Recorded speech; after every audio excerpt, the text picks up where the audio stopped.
उत्तरकांड 17वां सर्ग। रावण से तिरस्कृत ब्रह्मर्षि कन्या वेदवती का उसे शाप देकर अग्नि में प्रवेश करना और दूसरे जन्म में सीता के रूप में प्रादुर्भूत होना। अगस्त्य जी कहते हैं, राजन, तत्पश्चात महाबाहु रावण भूतल पर विचरता हुआ हिमालय के वन में आकर वहां सब और चक्कर लगाने लगा।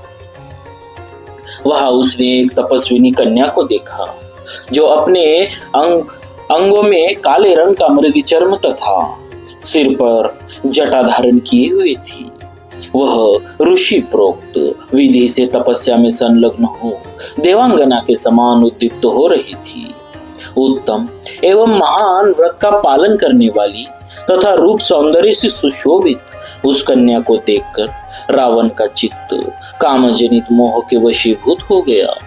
उसने अट्टहास करते हुए से पूछा, भद्रे, तुम अपनी इस युवा अवस्था के विपरीत यह कैसा बर्ताव कर रही हो?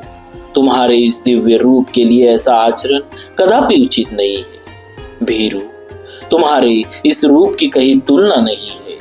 यह पुरुषों के हृदय में काम जनित उन्माद पैदा करने वाला है। अतः तुम्हारा तप में संलग्न होना उचित नहीं है। तुम्हारे लिए हमारे हृदय से यही निर्णय प्रकट हुआ है। भद्रे, तुम किसकी पुत्री हो? यह कौन सा व्रत कर रही हो? सुमुखी, तुम्हारा पति कौन है? भीरु, जिसके साथ तुम्हारा संबंध है वह मनुष्य इस भूलोक में महान पुण्यात्मा है। मैं जो कुछ पूछता हूँ वह सब मुझे बताओ। किस फल के लिए यह परिश्रम किया जा रहा है? रावण के इस प्रकार पूछने पर वह यशस्विनी तपोधना कन्या उसका विधिवत आतिथ्य सत्कार करके बोली, अमित तेजस्वी ब्रह्मर्षि श्रीमान कुशध्वज मेरे पिता थे, जो बृहस्पति के पुत्र थे और बुद्धि में भी उन्हीं के समान माने जाते थे। प्रतिदिन वेदाभ्यास करने वाले उन महात्मा पिता से वांगमयी कन्या के रूप में मेरा प्रादुर्भाव हुआ था। मेरा नाम वेदवती है। जब मैं बड़ी हुई तब देवता, गंधर्व, यक्ष, राक्षस और नाग भी पिताजी के पास जाकर उनसे मुझे मांगने लगे। महाबाहु राक्षसेश्वर, पिताजी ने उनके हाथ में मुझे नहीं सौंपा। इसका क्या कारण था मैं बता रही हूँ, सुनिए। पिताजी की इच्छा थी कि तीनों लोकों के स्वामी देवेश्वर भगवान विष्णु मेरे दामाद हो। इसीलिए वे दूसरे किसी के हाथ में मुझे नहीं देना चाहते थे।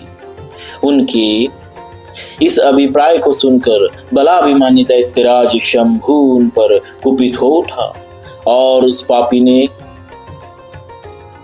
रात में सोते समय मेरे पिताजी की हत्या कर डाली। इससे मेरी महाभागा माता को बड़ा दुख हुआ और वे पिताजी के शव को हृदय से लगाकर चिता की आग में प्रविष्ट हो गई। तब से मैंने प्रतिज्ञा कर ली कि भगवान नारायण के प्रति पिताजी का जो मनोरथ था उसे मैं सफल करूंगी। इसीलिए मैं उन्हीं को अपने हृदय मंदिर में धारण करती हूँ। यही प्रतिज्ञा करके मैं यह महान तप कर रही हूँ। राक्षस राज, आपके प्रश्नों के अनुसार यह सब बात मैंने आपको बता दी। नारायण ही मेरे पति है। उन पुरुषोत्तम के सिवा दूसरा कोई मेरा पति नहीं हो सकता। उन नारायण देव को प्राप्त करने के लिए ही मैंने इस कठोर व्रत का आश्रय लिया है। राजन, पौलस्त्य नंदन, मैंने आपको पहचान लिया है। आप जाइए। त्रिलोकी में जो कोई भी वस्तु विद्यमान है वह सब मैं तपस्या द्वारा जानती हूँ। यह सुनकर रावण कामबान से पीड़ित हो विमान से उतर गया और उस उत्तम एवं महान व्रत का पालन करने वाली कन्या से फिर बोला, सुश्रोणी, तुम गर्विली जान पड़ती हो, तभी तो तुम्हारी बुद्धि ऐसी हो गई है। मृग शावक लोचने, इस तरह पुण्य का संग्रह बूढ़ी स्त्रियों को ही शोभा देता है, तुम जैसी युवती को नहीं। तुम तो सर्वगुण संपन्न एवं त्रिलोकी की अद्वितीय सुंदरी हो। तुम्हें ऐसी बात नहीं कहनी चाहिए। भीरु, तुम्हारी जवानी बीती जा रही है। भद्रे, मैं लंका का राजा हूँ। मेरा नाम दशग्रीव है। तुम मेरी भार्या हो जाओ और सुखपूर्वक उत्तम भोग हो। पहले यह तो बताओ, तुम जिसे विष्णु कहती हो वह कौन है? अंगने, भद्रे, तुम जिसे चाहती हो वह बल, पराक्रम, तप और भोग वैभव के द्वारा मेरी समानता नहीं कर सकता। उसके ऐसा कहने पर कुमारी वेदवती उस निशाचर से बोली, नहीं नहीं, ऐसा न कहो राक्षस राज। भगवान विष्णु तीनों लोकों के अधिपति है। सारा संसार उनके चरणों में मस्तक झुकाता है। तुम्हारे सिवा दूसरा कौन पुरुष है जो बुद्धिमान होकर भी उनकी अवहेलना करेगा?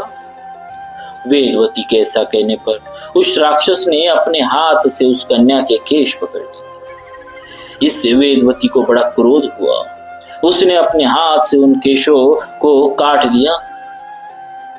उसके हाथ में तलवार बनकर तत्काल उनके केशों को मस्तक से अलग कर दिया।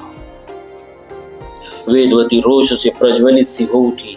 वह जल मरने के लिए उतावली हो अग्नि की स्थापना करके उस निशाचर को दग्ध करती हुई सी बोली, नीच राक्षस, तूने मेरा तिरस्कार किया है, अतः अब इस जीवन को सुरक्षित रखना मुझे अभिष्ट नहीं है। इसीलिए तेरे देखते देखते मैं अग्नि में प्रवेश कर गई। तुझ पापात्मा ने इस वन में मेरा अपमान किया है, इसीलिए मैं तेरे वध के लिए फिर उत्पन्न होगी। स्त्री अपनी शारीरिक शक्ति से किसी पापाचारी पुरुष का वध नहीं कर सकती। यदि मैं तुझे शाप दूं तो मेरी तपस्या क्षीण हो जाएगी। यदि मैंने कुछ भी सत्कर्म, दान और होम किए हो तो अगले जन्म में सती साध्वी अयोनिजा कन्या के रूप में प्रकट हो तथा किसी धर्मात्मा पिता की पुत्री बनूं। ऐसा कहकर वह प्रज्वलित अग्नि में समा गई। उस समय उसके चारों ओर आकाश से दिव्य पुष्पों की वर्षा होने लगी। तदनंतर दूसरे जन्म में वह कन्या पुनः एक कमल से प्रकट हुई। उस समय उसकी कांति कमल के समान ही सुंदर थी। उस राक्षस ने पहले की ही भांति फिर वहां से भी उस कन्या को प्राप्त कर लिया।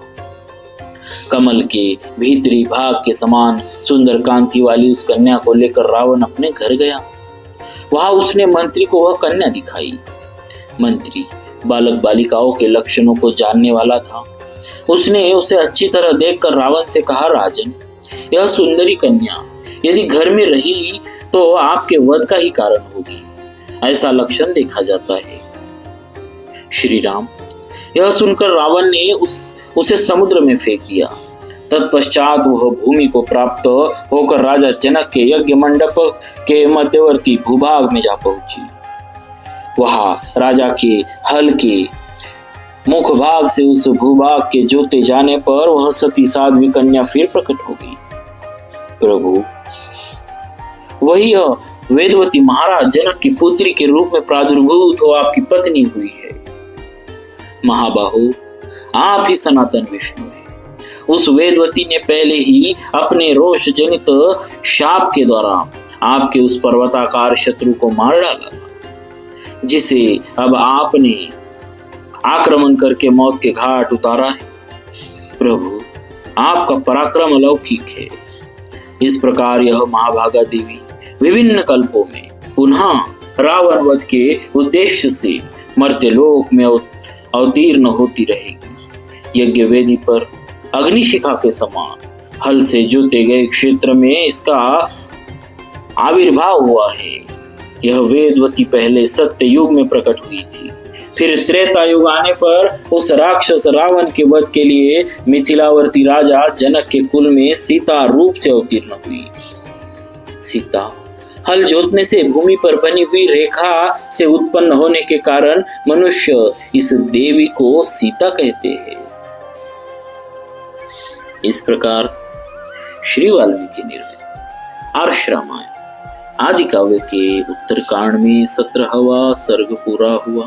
बोलिए श्री सीताराम जी महाराज की जय। भक्तवत्सल भगवान की जय।